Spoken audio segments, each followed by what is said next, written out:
प्रभु का नाम की महिमा हो। और एक बार प्रभु के वचन के साथ आपके बीच में आने के लिए प्रभु ने दिया अवसर के लिए धन्यवाद करते हैं।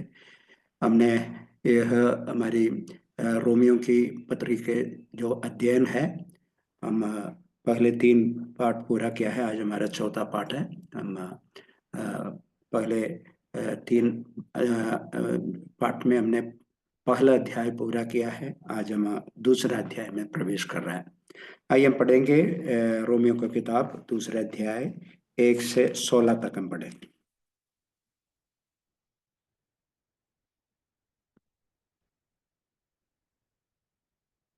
रोमियो का किताब दूसरा अध्याय 1 से 16 तक पढ़े। कोई भी पढ़ सकते हैं।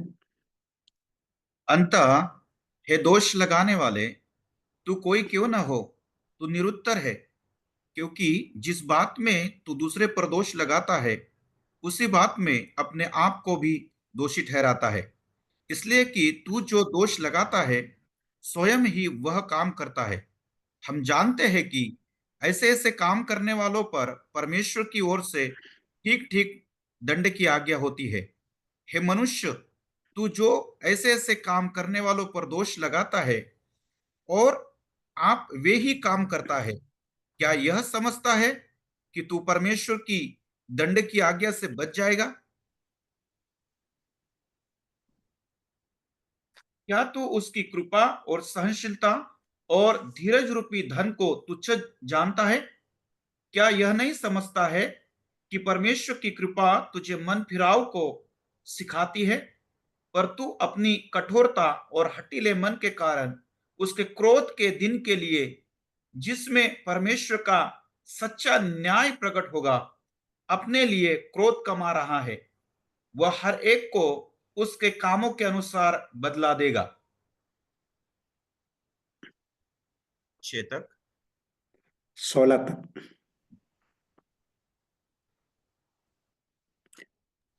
अभी 10वीं जो तक पढ़े। सुकर्म में स्थिर रहकर महिमा और आदर और अमरता की खोज में है, उन्हें वह अनंत जीवन देगा।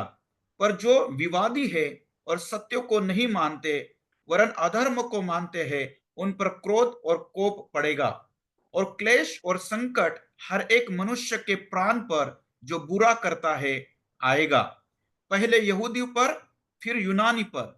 परंतु महिमा और आदर और कल्याण हर एक को मिलेगा जो भला करता है, पहले यहूदी को फिर यूनानी को, क्योंकि परमेश्वर किसी का पक्षपात नहीं करता। बस इसलिए बस प्यारे प्रभु जी, हम आपका पवित्र वचन के लिए धन्यवाद करते हैं। आपका वचन जीवित है, प्रबल है, हर एक दोधारी तलवार से भी तेज है।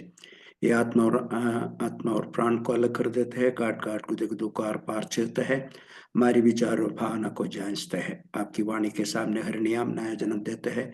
अरण्यों में पतझड़ होते हैं, लेबनान की देवदारू तोड़ा जाता है, कादेश की जंगल खंभाता है, सीरियन पहाड़ जंगली बछड़े जैसे उछाड़ते हैं। प्रभु जी, आज आपके वचन की खूबियां हमारे बीच में प्रकट होने पाए। आपके पवित्र वचन से बातें करने के लिए मैं योग्य नहीं, फिर भी आपकी दया और करुणा को भरोसा रखकर आपकी वाणी होने के लिए मुझे भी समर्पण से बातें कर, यीशु की पवित्र और मीठे नाम में मांगते हैं, आमीन।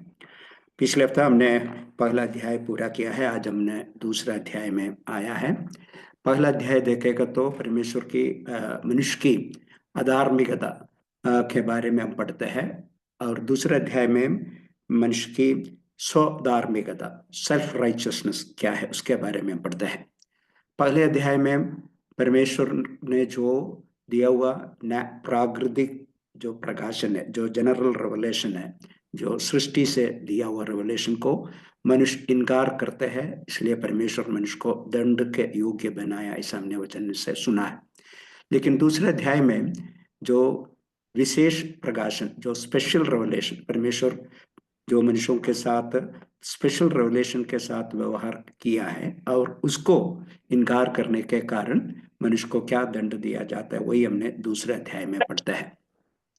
जब हम रोमियो की किताब पढ़ेगा तो रोमियो की किताब पढ़ेगा तो हम देखते हैं एक स्पेशल, एक प्रत्येक साहित्य शैली को ये पौलुस इस्तेमाल करते हैं। उसको अंग्रेजी में डायाट्राइब कहते हैं। वो ऐसा करता है, एक साहित्य शैली ऐसा है, एक काल्पनिक संवाद है इधर। एक व्यक्ति को, एक छात्र उनको पूछने वाला प्रश्न वो लेकर अपने आप पूछते हैं और अपने आप उसका जवाब देते। इसलिए एक विरोधी व्यक्ति उनको कुछ भी पूछेगा तो वह मुझको पूछते समझकर वह पौलुस क्या करते हैं, उसको जवाब, इसलिए प्रश्न पूछते हैं और जवाब देते हैं। इसको अंग्रेजी में डायाट्राइब कहते हैं। एक साहित्य शैली है और काल्पनिक संवाद के रूप में पौलुस इधर लिखता है। दूसरा अध्याय हम पढ़ेगा तो दूसरा अध्याय की रूपरेखा हम देखें तो इसको तीन भाग में हमको विभाजन कर सकते हैं। पहला है जो दूसरे अध्याय की 1 से 10 तक, और नहीं तो 1 से 11 तक बता सकते हैं, 1 से 10 तक। और यह जो लिखा है, जो स्वधर्मी लोग, मतलब जो सेल्फ राइचस लोग, अपने आप को जो धर्मी ठहरते हैं, वह दोषी है, वही है पहला 10 आयतों में बताता है। दूसरा भाग है 11 आयत से 16 आयत तक, उधर लिखा है जो व्यवस्था के बिना लोग, जिसको व्यवस्था नहीं मिला है, उन लोग दोषी है। और तीसरा भाग है 17 आयत से 29 आयत तक, उधर लिखा है जो जो जिसके पास जो व्यवस्था मिला है, खासकर यहूदियों के बारे में वो कहते हैं, वो भी दोषी है। इसलिए सो धर्मी समझते हैं, धार्मिक समझते हैं, अपने आप को धार्मिक समझ से वो दोषी है। दूसरा भाग में जो व्यवस्था नहीं मिला हुआ लोग, जो वह दोषी है। व्यवस्था मिला हुआ लोग भी वह दोषी है। ऐसा तीन बातों को पौलुस इस भाग में विवरण करते हैं। आज हमने उनका पहला और दूसरा पार्ट कंप्लीट करने के लिए कोशिश करेंगे, देखेंगे हम कितना तक आगे बढ़ सकते हैं। हम समय पर समाप्त करने के लिए कोशिश करेंगे। देखो इधर पहला 1 से 10 तक हम पढ़ेगा तो इधर हम देखते हैं जो अपने आप को धर्मी सोचने वाले, उनको अंग्रेजी में मॉरलिस्ट कहते हैं, सेल्फ राइचस करते हैं, रिलीजनिस्ट पीपल कहते हैं। जो धार्मिक लोग हैं वो अपने आप सोचते हैं हम सही है, हम वचन को पालन करने वाला है, हम हर एक विधियों को पूरा करने वाला है। हम नया नियम में फरीसी लोग, अपने आप को धर्मी ठहरने वाले लोग के बारे में यीशु मसीह उनके विरोध कई जगह पर लिखा हुआ हमने देखते। इसलिए एक धार्मिक व्यक्ति का उदाहरण है वे फरीसी, ऐसा हमको समझ सकते हैं। ऐसे लोगों के बारे में पौलुस बोल रहे हैं जो अपने आप को धर्मी सोचते हैं, वह भी क्या है, अधर्मी है, परमेश्वर के सामने वो दोषी है। वही है पौलुस इधर बता रहे। लिखा है, हे दोष लगाने वाले, तो कोई क्यों ना हो, तू निरुत्तर है, क्योंकि जिस बात में तू दूसरे पर दोष लगाता है, उसी बात में अपने आप को भी दोषी ठहराता है। देखिए इधर वचन बताते, पौलुस बताता है, शुरू होते दोष लगाने वाले लोग। ये उन लोग का पहला खूबी है जो स्वधर्मी लोग क्या कहते हैं, जो धार्मिक लोग क्या बोलते हैं, वो दूसरों को हमेशा, हम दूसरों के ऊपर दोष लगाने वाले, दूसरों को जज करने वाले लोग हैं। कारण क्या है, उन लोग सोचते हैं हम दूसरों से अच्छा है, हम दूसरों से दूसरे लोग जैसे करते हैं ऐसा नहीं करते हैं, हम पाप नहीं करते हैं, हम धर्मी लोग हैं। एक अच्छा उदाहरण हमने लूका 18 अध्याय में यीशु मसीह ने बताया, अपने आप को धर्मी सोचने वालों के बारे में यीशु ने कहा, वो एक दृष्टांत है, फरीसी और जो चुंगी लेने वाला का दृष्टांत। हमने उधर पढ़ते हैं, फरीसी खड़ा होकर अपने मन में यूं प्रार्थना करने लगा कि हे परमेश्वर, मैं तेरा धन्यवाद करता हूँ कि मैं और मनुष्यों की नाई अंधेर करने वाला, अन्यायी और व्यभिचारी नहीं, और ना इस चुंगी लेने वाले के समान हूँ। देखो जब वो मंदिर में गए, उनके आसपास में एक चुंगी लेने वाला खड़ा था, और चुंगी लेने वालों को देखकर वो बोल रहे, मैं चुंगी लेने वाला ऐसा नहीं है। और वो अपने आप को वो बोल रहे, वो जो करते नीचे लेके, तो वो हम पढ़ते उधर, वो लिखते हैं मैं दशवांश देते हैं, मैं क्या करते हैं, प्रार्थना करते हैं, मैं उपवास करता हूँ। ऐसे परमेश्वर का अपने आप को परिचय करते एक व्यक्ति, वो एक स्वधर्मी नहीं तो एक धार्मिक व्यक्ति के एक अच्छा उदाहरण है यीशु मसीह, वो दृष्टांत में कहा है। इसलिए सबसे पहले वो क्या करते, दूसरों के ऊपर दोष लगाते हैं। कारण क्या है, वो सोचते हैं मैं दूसरों से अच्छा है, मैं दूसरों से बेहतर है, ऐसी विचार उनके मन में है। इसलिए वो क्या करते हैं, जो बाद में इधर यीशु मसीह, सॉरी, पौलुस कहते हैं, वो दोष लगाता है और उस बात में अपने आप को भी दोषी ठहराता है, इसलिए कि तू जो दोष लगाता है स्वयं ही वो काम करता है। देखो, ये बोलते हैं, दूसरा बात है, इन लोग दोष करते हैं और अपने आप को क्या करते हो लिखा है, जो ऐसे ऐसे काम करने वाले पर दोष लगाते हैं और आप ही वे ही काम करते हैं। वो बोलते हैं ये दोष लगा तो ही जो गलत है, दूसरों की गलत बोलने वाले लोग हैं, लेकिन इनके जीवन में भी दोष है। वो दोष उनको देखता नहीं, समझता नहीं, लेकिन उन लोग के सामने इनसे कोई फर्क नहीं है, ऐसा पौलुस बोल रहे हैं। क्योंकि उन लोग जो करते बात, इन लोग भी क्या करते करते हैं। आपको मालूम है यीशु मसीह ने एक बार क्या किया, हमने वचन में पढ़ते हैं, जो यीशु मसीह के पास फरीसी लोग और शास्त्री लोग क्या किए, एक व्यभिचार किया हुआ एक बहन को लेके आए। इस स्त्री को लेके आया और इनके पास आकर बोले ये व्यभिचार किया वो स्त्री है, व्यवस्था के अनुसार उसको पथराव करना पड़ेगा, ऐसा बोलकर यीशु के पास उसको दंड देने के लिए लेके आए। यीशु ने क्या बताया, यीशु ने बोला आप में कोई भी पाप नहीं किया तो वो पहला पत्थर फेंको, पत्थर मारो बोला। तब क्या किया है, हमने वचन में पढ़ते हैं, सब अपने आप उधर से पीछे पीछे हट गया। आखिरी में यीशु मसीह वो पापनी औरत अकेला बन गया, अकेला रह गया। देखो, जब उन लोग दोष लगा के आया है, लेकिन वो अपने आप को नहीं देखा है, लेकिन यीशु ने बोला आप में कोई भी पाप नहीं किया तो पहले वो पथराव करने दो। तब क्या किया है, सबको मालूम पड़ गया हमारे अंदर भी बहुत पाप है, हम पापी लोग हैं। उन लोग क्या किया है, सब निकल गया, ऐसा हमने वचन में पढ़ते।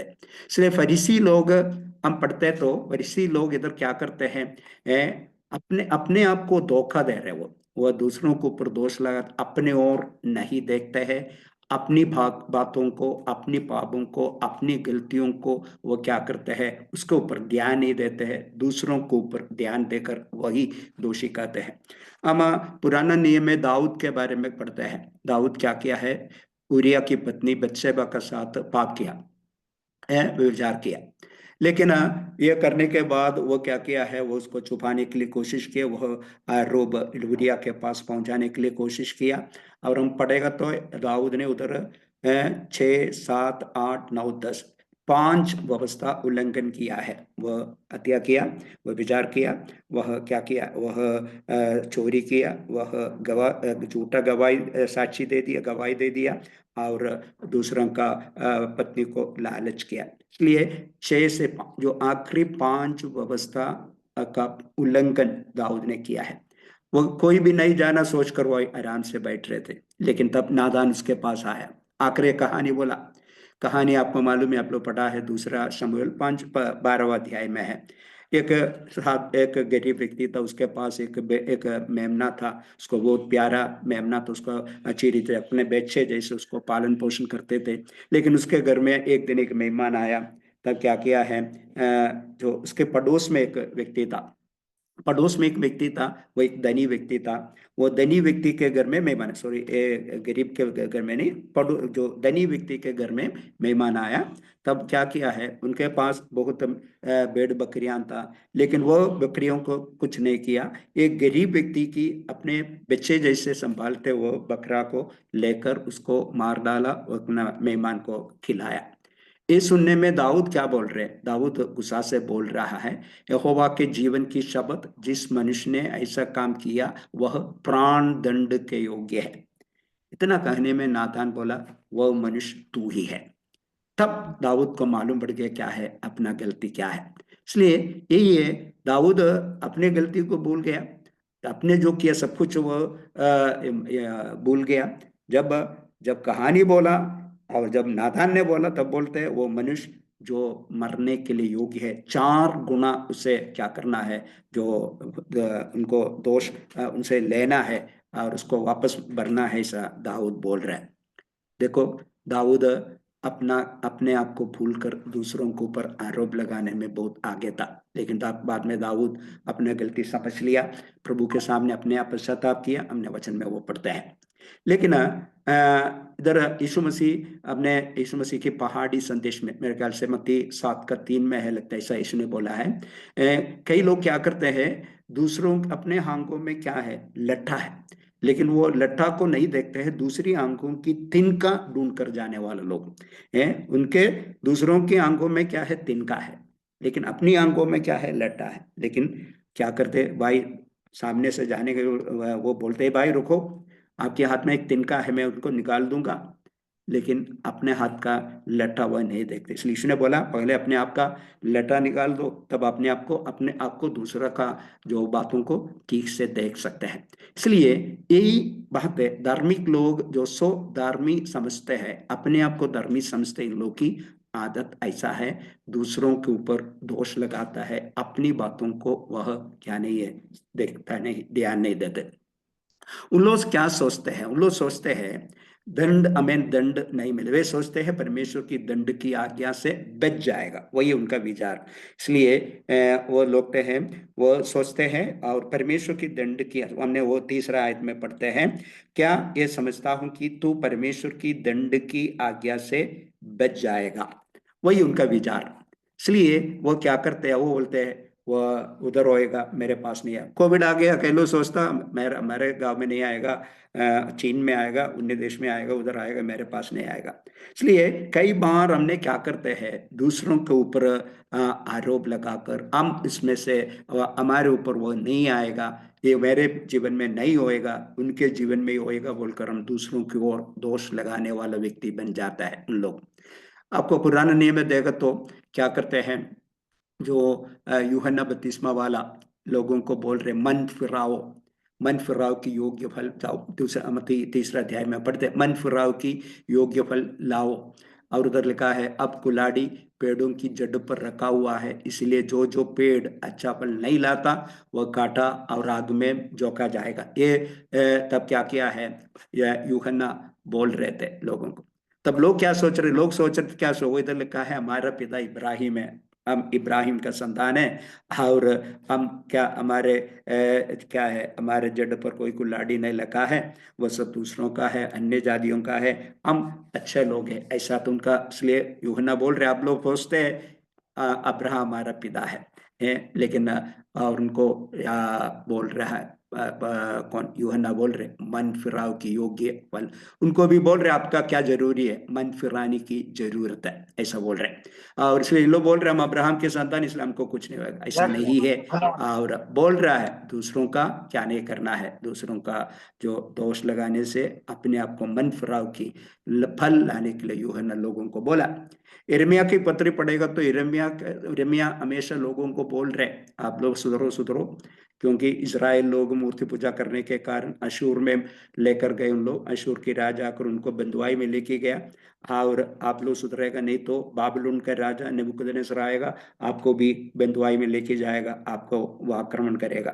तब कई क्या था, झूठे भविष्यवक्ता उतरते, उन लोग क्या बोल रहे थे, क्या बात कर रहे थे, उन लोग बोलते अरे परमेश्वर का मंदिर हम के सामने आमने सामने हम रहते हैं, ये परमेश्वर का मंदिर को प्रभु क्या करे, कभी भी नाश नहीं करे, इसलिए हम मंदिर के सामने रहते हैं, इसलिए क्या नहीं होएगा, हमें कुछ नहीं होएगा। ऐसा जो झूठे भविष्यवक्ता दूसरे लोगों को क्या बोलते थे, भविष्यवाणी बोलकर उन लोगों को खुश कराते थे, और लोग क्या करने के लिए तैयार नहीं हुआ, मूर्ति पूजा से अपने चाल चलन को बदलने के लिए लोग तैयार नहीं हुआ। आपको मालूम है वह तैयार नहीं हुआ, इसलिए आखिरी में नबूकदनेस्सर आया और 600 BC 605 में, और 3 बार आकर पूरी रीति से यरूशलेम को नाश किया। जो मंदिर के ऊपर लोग भरोसा रखा था, वो मंदिर को जलाकर एकदम क्या कर दिया, चुर चुर कर दिया, ऐसा वचन में पढ़ते हैं, एकदम जला दिया, कदम कर दिया, सब कुछ उठा के लेके गया।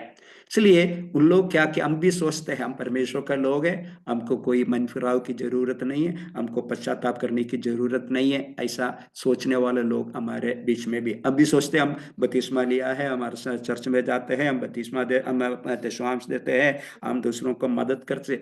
आज भी हमारे बीच में भी अविश्वासी लोगों के बीच में भी जो हम स्वधर्मी सोचने वाला, स्वधर्मी लोग बहुत पेंटेकोस्टल लोग हो, जो विश्वासी लोग, इवेंजेलिकल लोग, करिश्माटिक हो, सबके बीच में, यहूदी लोग, हर धर्म के बीच में ऐसे लोगों को हमको देख सकते हैं। मसीह धर्म में भी ऐसी लोगों से आजकल क्या किया है, भरा हुआ है, हम समझना पड़ेगा। और क्या करते हैं हम देखें तो चौथा बात क्या है, चौथा बात है उन लोग क्या करते, लिखा है क्या तू उसी की कृपा और सहनशीलता और धीरज रूपी धन की तुच्छ जानता है, और क्या यह नहीं समझता कि परमेश्वर की कृपा तुझे मन फिराव को सिखाते। इसलिए तीसरी बात है, तीसरी बात उन्हें सोचते हैं हमको दंड नहीं मिलेगा, हमारे ऊपर कुछ दोष नहीं है। चौथी बात है, और पौलुस बोल रहे हैं उन लोग ऐसा करने से क्या कर रहे, परमेश्वर की कृपा सहनशीलता और धीरज को तुच्छ जानते हैं, that despise the riches of the kindness and patience of God. इसलिए परमेश्वर की जो कृपा, एक शब्द उधर इस्तेमाल करते हैं, कृपा का धन, उसका रिच रिच इतना धन है, परमेश्वर की कृपा है, परमेश्वर की धीरज है, ये सबको उन लोग क्या करते हैं, उनको इनकार कर देते हैं, तुच्छ जानते हैं। इसलिए हम हमेशा उन लोग सोचते हैं, क्या करते हैं, परमेश्वर जल्दी हमारी दंडों को दंड नहीं देते। पहली सदी में आपको मालूम है, अनन्या और सफीरा को तुरंत दंड दे दिया, उसे उधरी वो मर गया, दोनों के एक ही गड्ढे में गाड़ दिया, हमने पढ़ते हैं। लेकिन कई लोग सोचते हैं आजकल प्रभु हमको ऐसे करने वाला क्या सोचते हैं, हमको दंड कुछ नहीं मिल रहा है, इसलिए प्रभु क्या करते हैं, प्रभु इसको अनुमति देते हैं, हम कुछ दोषी नहीं, अच्छा है। लेकिन हम जानना पड़ेगा पहली सदी में भी परमेश्वर क्या है, ऐसा सबको दंड नहीं दिया तो भी परमेश्वर उनको सब अच्छा है ऐसा वचन में नहीं सिखाता है। जो 6वें अध्याय में आते हैं उनके बीच में भी क्या था, भेदभाव था। हाँ, और बाद में कोरिन्थियों के पत्र में है तो कई गलती उनके, पहली सदी के कलीसिया है, हाँ, और अपने पिता की पत्नी को रखने वाला व्यक्ति भी उस चर्च में था। इसलिए ये ना समझो पहली सदी में परमेश्वर क्या किया था, हर बार जो इमीडिएटली तुरंत दंड देता, ऐसा नहीं था। उनमें भी दंड परमेश्वर क्या करते, परमेश्वर सहनशीलता के साथ, धीरज के साथ अपने लोगों से क्या करते थे, व्यवहार करते थे। हम क्यों परमेश्वर जल्दी दंड नहीं देते हैं, हमने दूसरा पत्रस 3:9 हमें ऐसा लिखा है, प्रभु अपनी प्रतिज्ञा के विषय में देर नहीं करता, जैसी देर कितने लोग समझता है, पर तुम्हारे विषय में धीरज धरता है और नहीं चाहता कि कोई नाश हो, वरन यह कि सबका मन फिराव का अवसर मिले। इसलिए इधर पतरस बोल रहा है, कई लोग सोचते हैं यीशु मसीह आएगा बोला नहीं आता है, कई लोग आएगा वो भी विश्वास नहीं करते हैं। लेकिन इधर पतरस बोल रहे यीशु मसीह देरी करने का क्यों यीशु मसीह अपने दोबारा आगमन देरी करते हैं। यीशु चाहते हैं कोई भी नाश ना हो, और क्या करेगा, सबका मन फिराव का अवसर मिले, और एक बजने दो, और एक मेरे पास आने दो, और एक व्यक्ति बजेगा तो वह, इसलिए God is waiting for some more people, कई लोगों के लिए अवसर मिलना है। इसलिए वो हमारी पड़ोसियाँ होगा, हमारी रिश्तेदार होगा, हमारी शहर की लोग होगा, आपके जो आप प्रार्थना कर रहे हो, किसके लिए आप प्रार्थना करते हो वही व्यक्ति होगा, आपको दोष लगाने वाला व्यक्ति होगा, नहीं तो आपको तकलीफ देने वाला व्यक्ति होगा, आपको सताने वाला व्यक्ति होगा। इसलिए परमेश्वर आज क्यों अपनी आगमन को देरी कर रहे, कई लोग और उनके ऊपर विश्वास, इसलिए परमेश्वर धीरज दिखाते। इसलिए कौन बोल रहे, पौलुस इधर बोल रहे आप लोग उनकी सहनशीलता को, कृपा की धन को, धीरज रूपी धन को तुच्छ जानते हैं। आप ये समझना पड़ेगा, आपको मन फिराव को अवसर देने के लिए परमेश्वर क्या करता है, ये कृपा आपके ओर प्रभु क्या करते हैं, ये कर देते हैं। इसलिए वही उधर बताता है। इसलिए हम देखते तो और उनकी वह गलती यही था, वह परमेश्वर की जो सहनशीलता को तुच्छ जानता था। हम देखेंगे तो जो पिलातुस के बारे में पढ़ते हैं, पिलातुस जो लूका 13 अध्याय में पढ़ते हैं, लूका 13 अध्याय की 1 से 5 में पिलातुस ने कई गलीली लोगों का खून लेकर जो बलिदान में मिलाया लिखा है। तब यीशु मसीह पूछ रहे, आप क्या तुम समझते हो कि वे क्या है, वे बाकी लोगों से दोषी थे, बाकी लोग थे, क्या था, अपराधी थे, नहीं। और उधर और एक बात भी पूछ रहे, जो 18 जन जिन पर शीलो की गुम्मट गिरा, शीलो में एक मीनार था, वह गिरकर 18 लोग मर गया, वह और वे दबकर मर गया, यरूशलेम के और सब रहने वाले से अधिक अपराधी थे। यीशु उनको पूछ रहे हैं, इसलिए हम क्या करते, कोई कोई व्यक्ति में कुछ मुसीबत आ गया, कुछ बीमारी आया, कोई तकलीफ आ गया, हमने उनके बारे में क्या सोचते हैं, वो कुछ ने कुछ पाप किया होगा, कुछ ने कुछ गलती किया होगा, इसलिए ये दंड मिला है, वही हमारे मन में जल्दी आता है।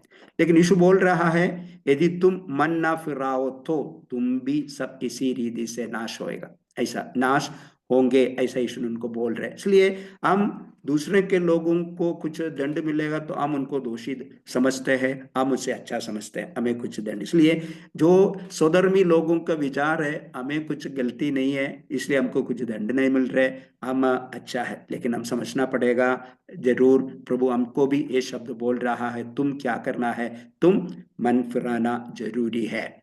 और दूसरे बात, पांचवा बात यही है, उधर उनको क्या करते हैं, अपनी कठोरता और हठीले मन के अनुसार उन लोग आगे बढ़ रहे, उनको एक कठोर मन होता है और हठीला क्या होते हैं, मन के अनुसार उन लोग आगे जा रहा है। और वो क्या करेगा, अब वो क्या क्या हमेशा कोई न कोई बहाना ढूंढता है।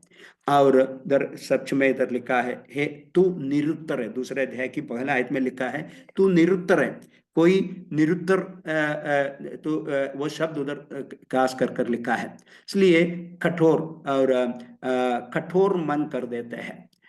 इसलिए वो क्या करते हैं, कुछ न कुछ बहाना बताने के लिए चाहते हैं, लेकिन परमेश्वर के सामने कोई भी बहाना ठहरेगा नहीं, कोई भी बहाना से हमको परमेश्वर के सामने से क्रोध से बच नहीं पाएंगे।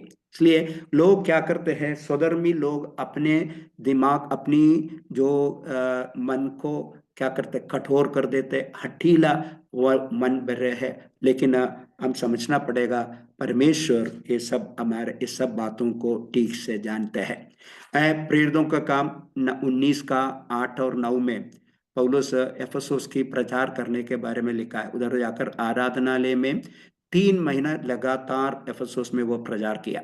लेकिन उधर लिखा है, कई लोग कठोर होकर उस इस मार्ग के विरोध में बुरा कहने लगा। 3 महीना वो क्या किया है, प्रचार किया, लेकिन वह क्या किया है, फिर भी कई लोग अपने मन को कठोर किया है और उनको सुनने के लिए तैयार नहीं होगा, और पौलुस के विरोध और यीशु मसीह के मार्ग के विरोध बुरा कहने लगा।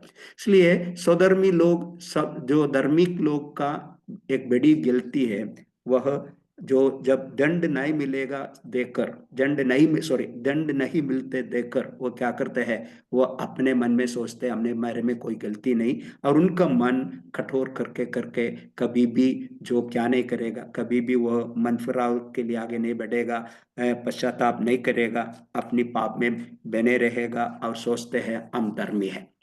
और इसलिए और एक कहानी मैंने एक प्रचार में सुना है, वो ये है, बिशप पॉटर बोलकर एक बिशप था। वह एक क्या करते थे, एक जहाज में यात्रा कर रहे थे। यात्रा करने के समय इनके पास क्या था, जो जहाज में यात्रा करने के समय इनके पास बहुत महंगा वॉच था, एक ब्रेसलेट था। लेकिन उनके कमरे में, कैबिन में और एक व्यक्ति थे। वो व्यक्ति को देखने में उनको लगा इस व्यक्ति को भरोसा रखना मुश्किल है, ये व्यक्ति मेरा वॉच चोरी करने की संभावना है, इसलिए रूम में, कैबिन में एक वॉच रखना सही नहीं है, ये बोल क्या की सोच कर वो रिसेप्शन में गया। रिसेप्शन में बैठा हुआ वो जो एक जो एक स्त्री था, उनको बोला, sister can you keep my watch here, मेरा वॉच इधर आपको रख सकते हैं क्या, ये बोलकर, क्योंकि मुझको क्या है, मुझको ये पता नहीं, मुझको यह क्या नहीं है, मुझको यह विश्वास नहीं, मेरे जो रूममेट के बारे में मेरे को विश्वास नहीं है, इसलिए मैं, आपने मेरा वॉच और ब्रेसलेट ये कैबिन में आप संभाल कर रख सकते हैं क्या। कैबिन का जो वो स्त्री ने बोला, जरूर से आप हम रख देंगे बोला।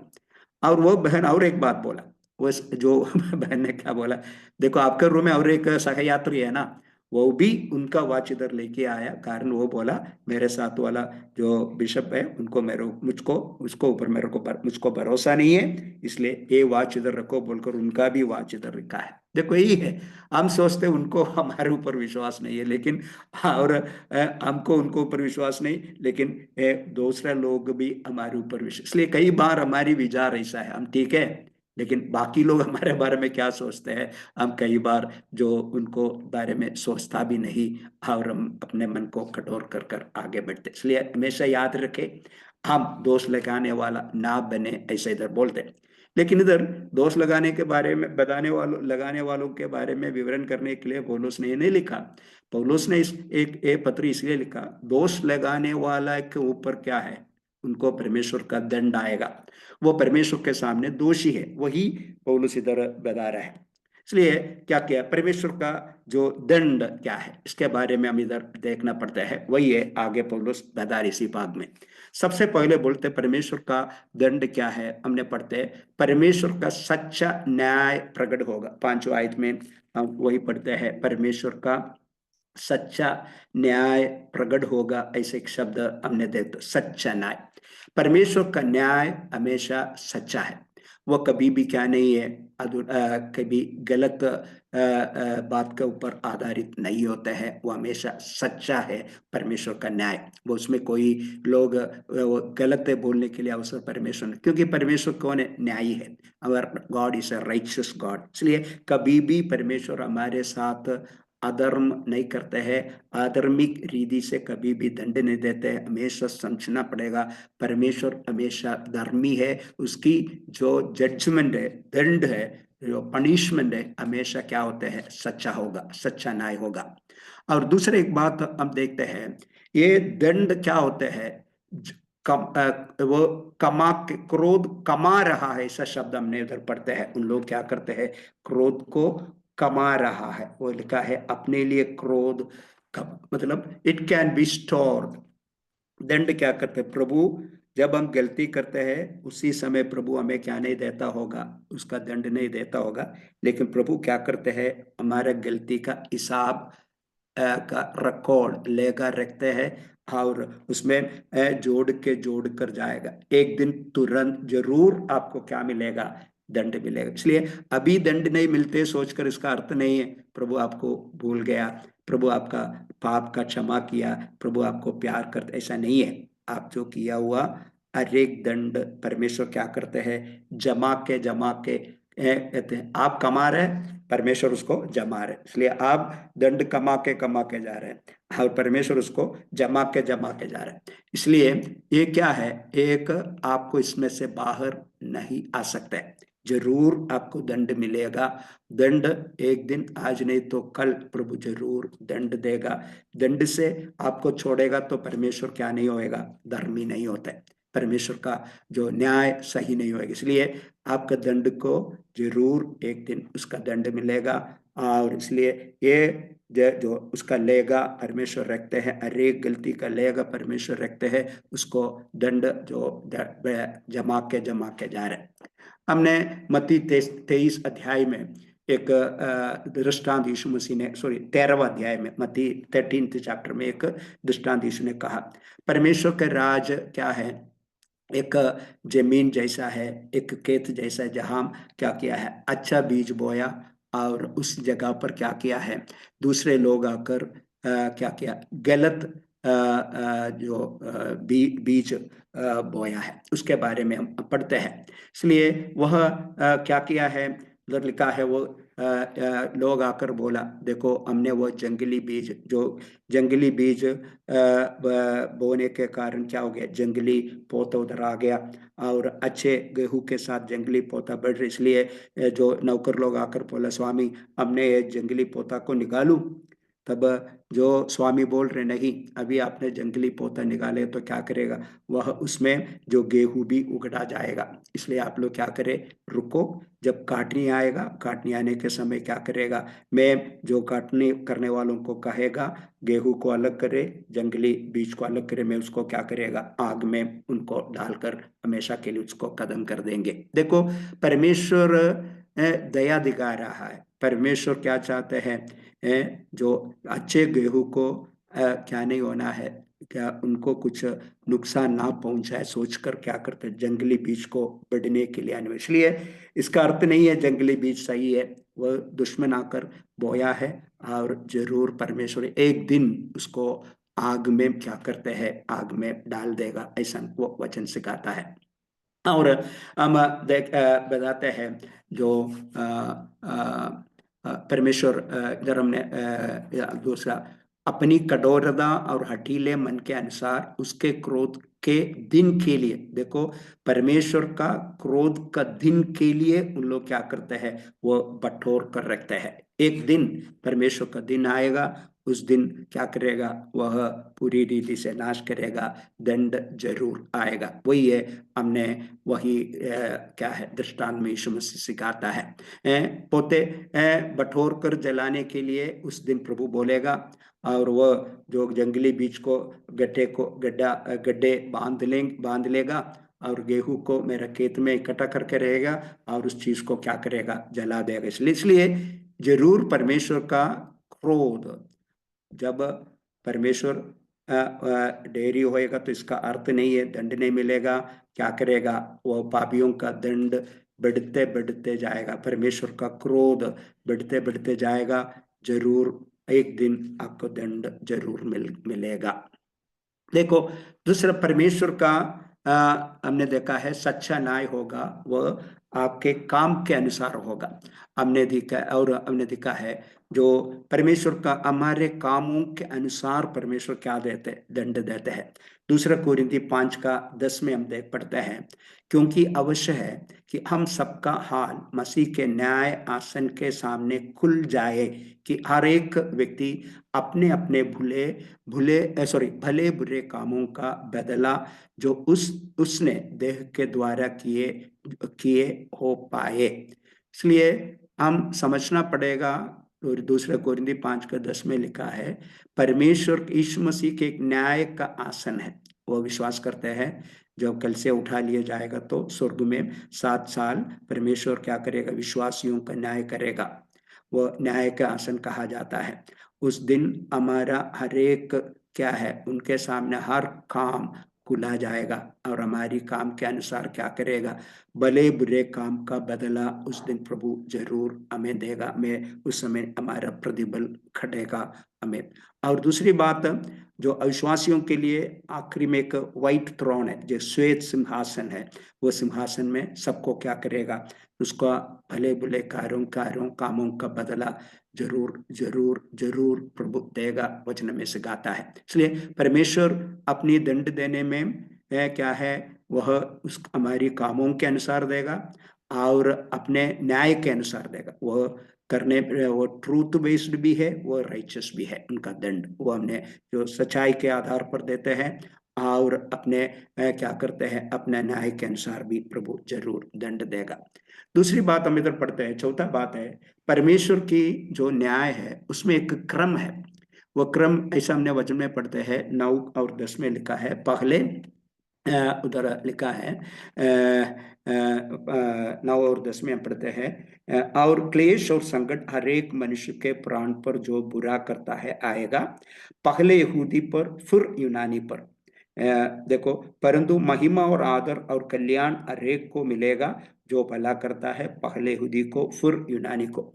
परमेश्वर खोलूस इधर एक क्रम बोल रहे, परमेश्वर की जजमेंट में जो दंड में एक क्रम है। पहला यहूदी को दंड देगा, बाद में है यूनानी को, गैर यहूदी को। क्यों ऐसा लिखा है? यहूदियों को परमेश्वर ने व्यवस्था दिया है, उनको परमेश्वर के चुनाव हुए लोग है, परमेश्वर की कितने प्रिविलेजेस जो भलाइयां उनको मिला है, और उनको क्या दिया है, व्यवस्था देकर परमेश्वर अपने आप को परिचय, उसको विशेष प्रकाशन दिया है, स्पेशल रेवलेशन दिया है। परमेश्वर उनको व्यवस्था दिया, कई अवसर दे दिया। इसलिए परमेश्वर क्या करेगा, पहले यहूदियों को दंड देगा, बाद में गैर यहूदियों को दंड देगा, ऐसा लिखा है। पहला पत्रस 4:17 में हम पढ़ते हैं, पहला पत्रस 4:17, क्योंकि वह समय आ पहुंचा है कि पहले परमेश्वर के लोगों का न्याय किया जाए, और जबकि न्याय का आरंभ अमी से होगा तो उनका क्या अंत होगा, जो परमेश्वर के सुसमाचार को नहीं मानते। देखो, परमेश्वर के लोगों पर, अपने लोगों से लिखा है, पहले परमेश्वर के लोगों का न्याय किया जाएगा, और जबकि न्याय का आरंभ हमी से होगा तो उनका क्या अंत होगा, जो परमेश्वर के सुसमाचार को नहीं मानते।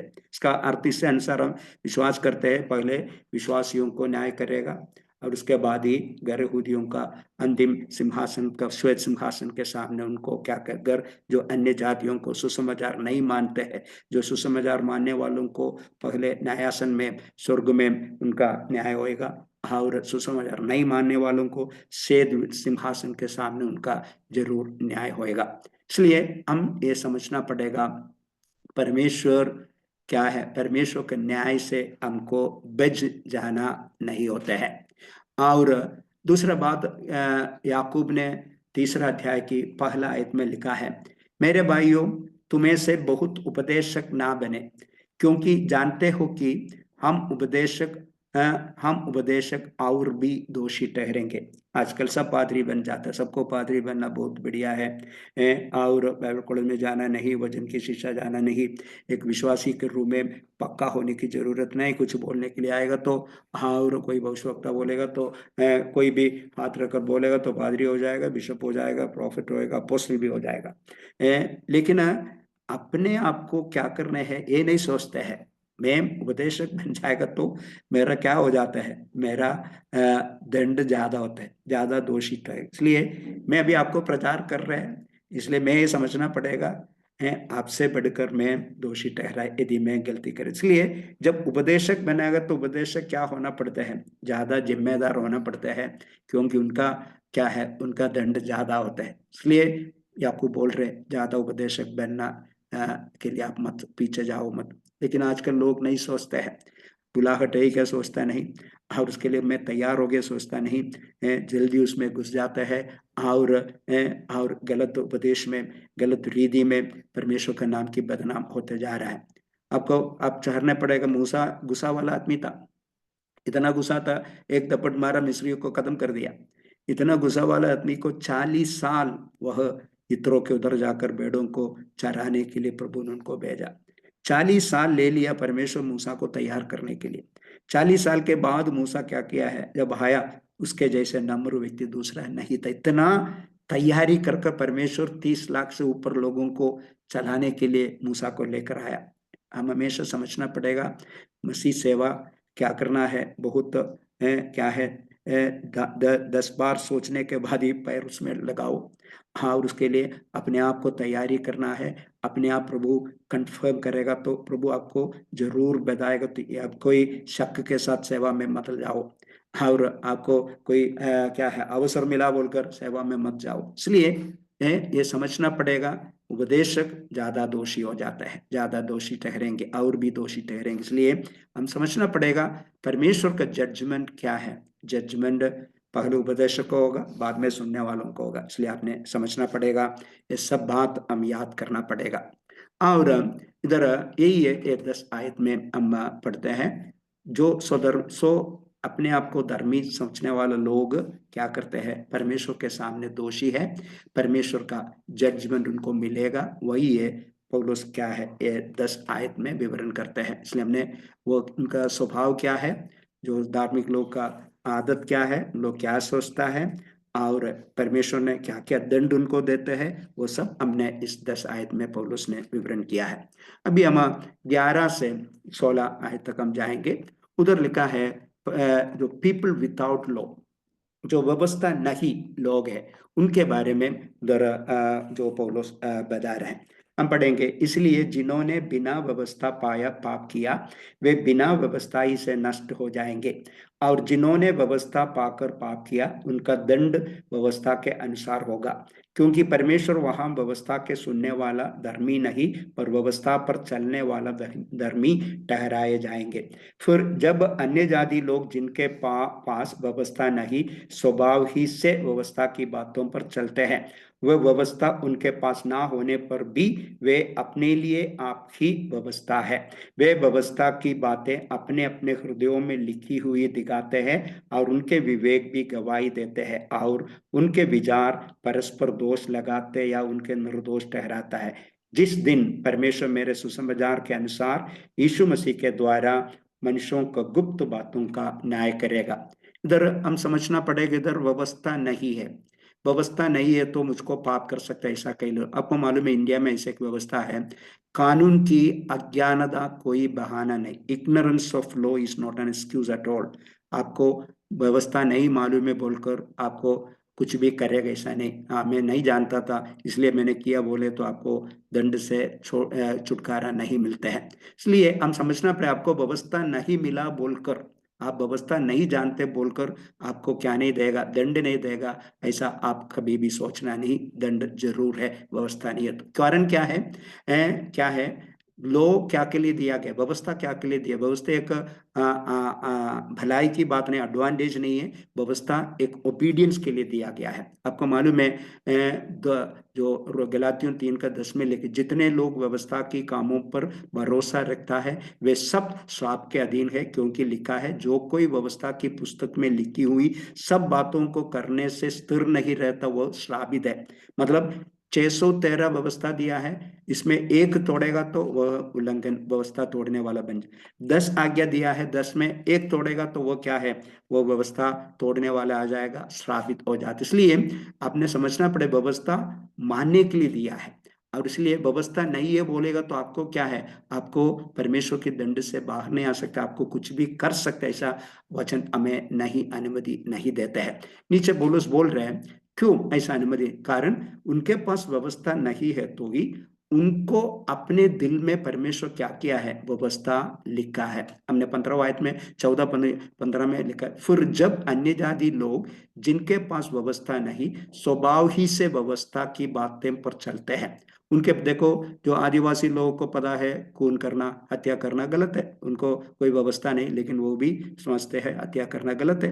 व्यभिचार करना, दूसरों की पत्नी को अपना पत्नी नहीं बना, तो वो भी आदिवासी के लोग में उन लोग भी गलती। इसलिए उनके पास व्यवस्था नहीं, लेकिन उनको मालूम है ये सब गलत है। कारण क्या है, परमेश्वर उनके अंदर दिलों में क्या लिखा है, एक व्यवस्था, उनका स्वभाव ही से व्यवस्था पर उन लोग चलते हैं, उनको व्यवस्था उनकी दिलों में लिखा है, उनकी मन में लिखा है। इसलिए क्या किया, इस वचन में लिखा है, व्यवस्था उनके पास ना होने पर भी वे अपने लिए आप ही व्यवस्था है, वे व्यवस्था की बातें अपने अपने हृदयों में लिखी हुई दिखते हैं। इसलिए हर व्यक्तियों के दिल में परमेश्वर क्या लिखा है, जो व्यवस्था उनकी एक विवेक दिया है, विवेक में क्या बताया है, लिखा है क्या है, इन लोग गलत है।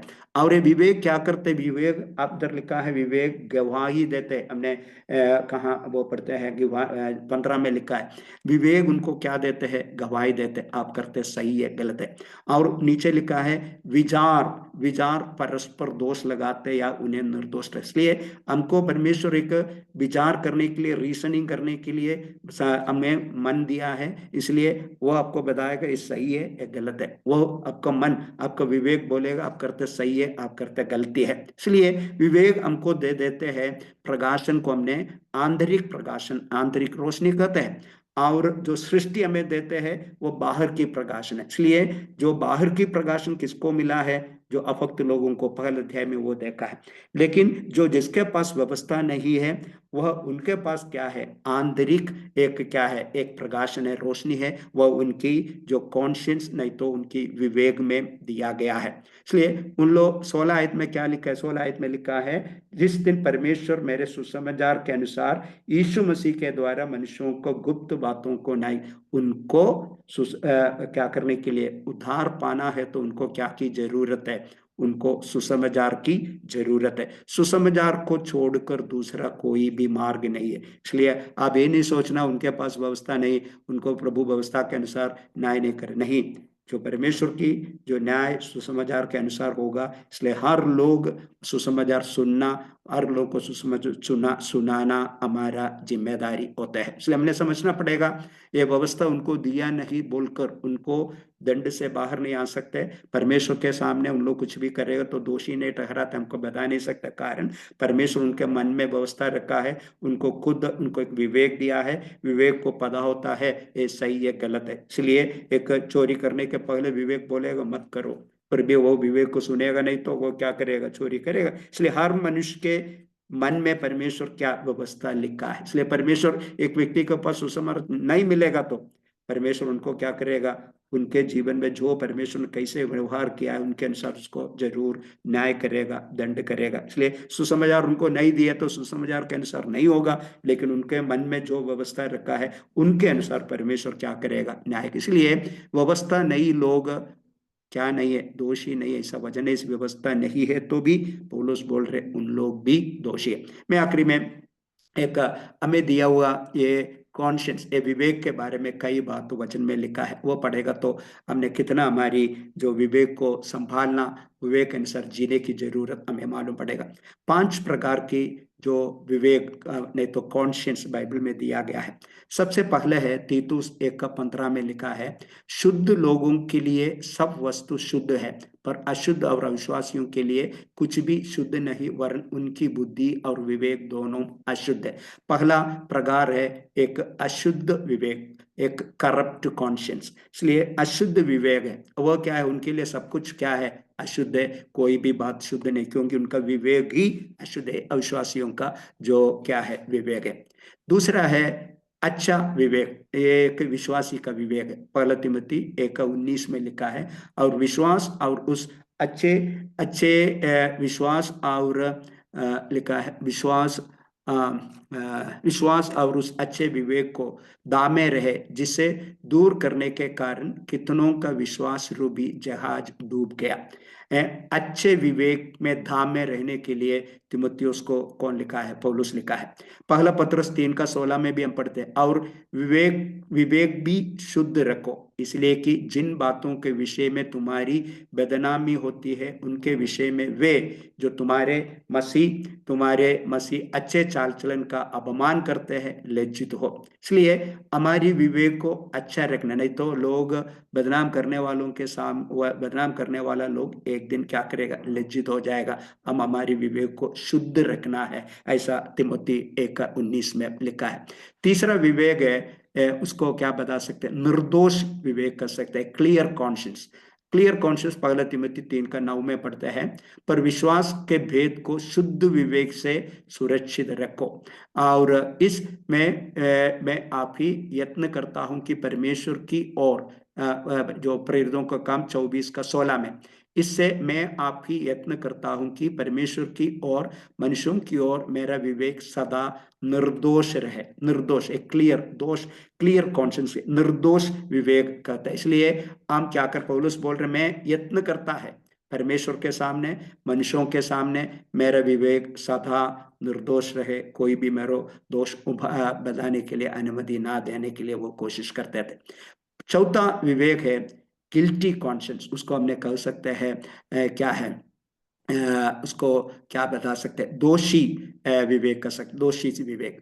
हमने इब्रानियत 10:22 में लिखा है, तो आओ हम सच्चे मन और पूरे विश्वास के साथ और विवेक को दोष दूर करने के लिए हृदय पर छिड़काव लेकर और देह को शुद्ध जल से धुलवाकर परमेश्वर का समीप आए। इसलिए क्या है, अपने आप को दोषी, विवेक को दोषी ना करे, दोष विवेक को दोष दूर करने के लिए हृदय पर छिड़काव लेकर अपने देह को शुद्ध जल से धुलवा कर शुद्ध करके जाओ, हमारा विवेक को दोषी रहने के लिए अनुमति ना दे, लिखा है।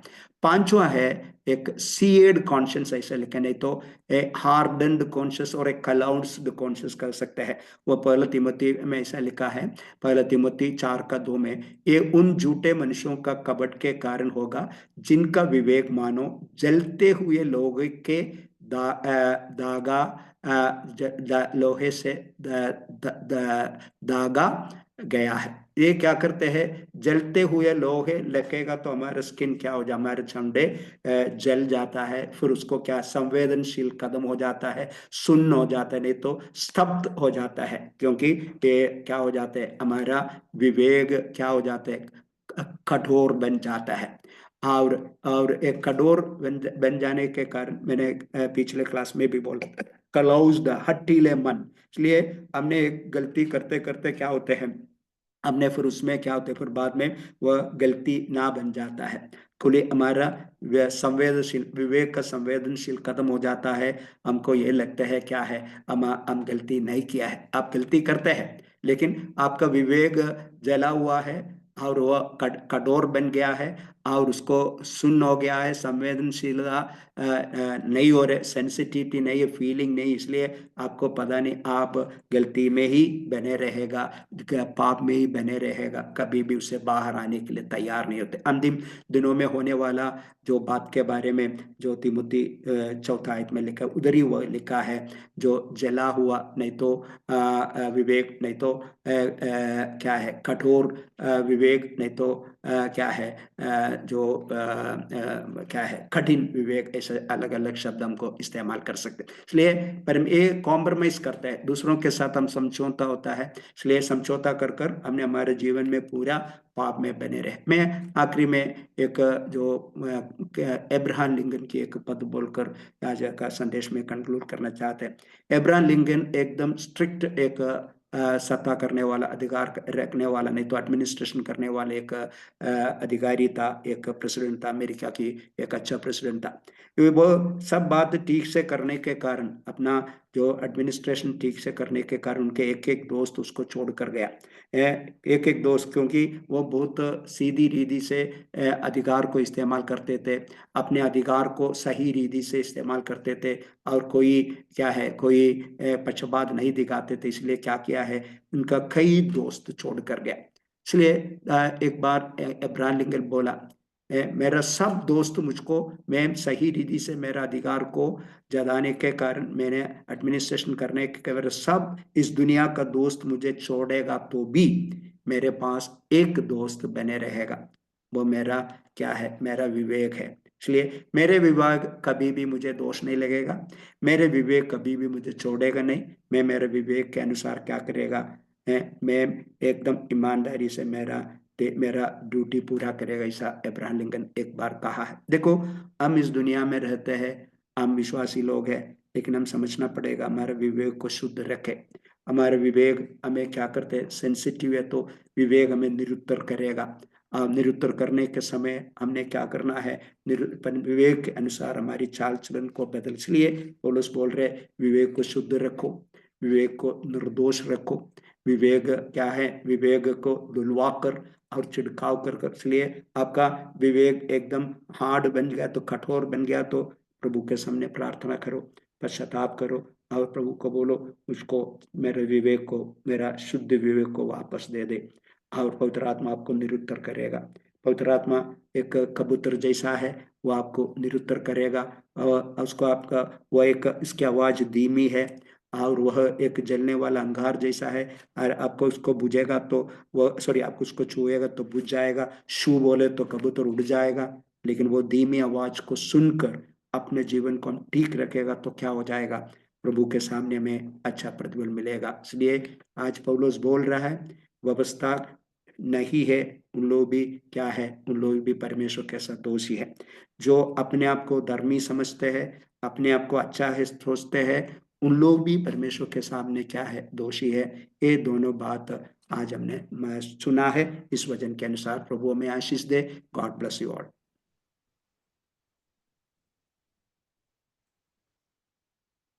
Thank you sir. आइए हम प्रार्थना में जाएंगे। सर्वशक्तिमान पवित्र प्रेमी परमेश्वर पिता, हम धन्यवाद देते हैं, आपकी स्तुति, आपकी महिमा और गौरव करते हैं। आज के रोमियो की पुस्तक के अध्ययन के लिए आपने हमें अवसर दिया कि हम आपके दास प्रसाद अब्राहम से आपके वचनों को सीखे। और प्रभु, आज उन्होंने हमें आपके वचन से सिखाया है। रोमियो की पत्री और उसके दूसरे अध्याय में एक वचन से 16 वचन तक हमने जो अध्याय की अध्ययन किया, प्रभु आपकी स्तुति करते हैं। हम उन वचनों के द्वारा ये जानते हैं कि हम स्वयं को स्वधर्मी ठहराने वाले नहीं, परंतु वचन के अनुसार अपने आप को आपके सामने पवित्र करने वाले और आपके आज्ञाकारी जन बनने के लिए हमारी सहायता कीजिए। और प्रभु जी, जो स्वयं को अपने आप को धर्मी अपने नजर में ठहराते हैं, वे दंड पाएंगे, पहले यहूदी और बाद में अन्य अन्य जाति लोग। प्रभु, हमने आज दूसरी बात को इन वचनों में सीखा है कि जो जिनके पास व्यवस्था नहीं है, परंतु वे भी लोग अपने आप को व्यवस्था उनके पास में है ऐसा दिखाते हैं, और वे अपने उनके स्वभाव के चाल चलन से और उनके हृदय में लिखी हुई बातों से और उनका विवेक से और उन पर उनके विचार जो उनको दोषी या निर्दोष ठहराते हैं, इन बातों से ये समझ में आता है कि वे लोग, उनके पास भी उनके मनों में परमेश्वर ने व्यवस्था डाली है और इसलिए वे भी उस उनके स्वभाव के व्यवस्था के अनुसार वे दोषी या निर्दोष ठहराए जाएंगे। प्रभु, हम हमें कृपा दीजिए ताकि हम आपके वचनों को अपने हृदय में रखकर एक पवित्र विवेक में जीने वाले बनने पाए, अच्छे विवेक में जीने पाए, शुद्ध विवेक में जीने पाए, निर्दोष विवेक में जीने पाए और कठोर नहीं परंतु एक निर्मल और विवेक में हम जीने पाए, ताकि प्रभु हम आपकी उपस्थिति में एक धर्मी और पवित्र जीवन बिताने पाए। आज के दिन के लिए हम धन्यवाद देते हैं, यीशु मसीह के नाम से, आमीन। आमेन, आमेन। प्रेज द लॉर्ड, सबको प्रेज द लॉर्ड।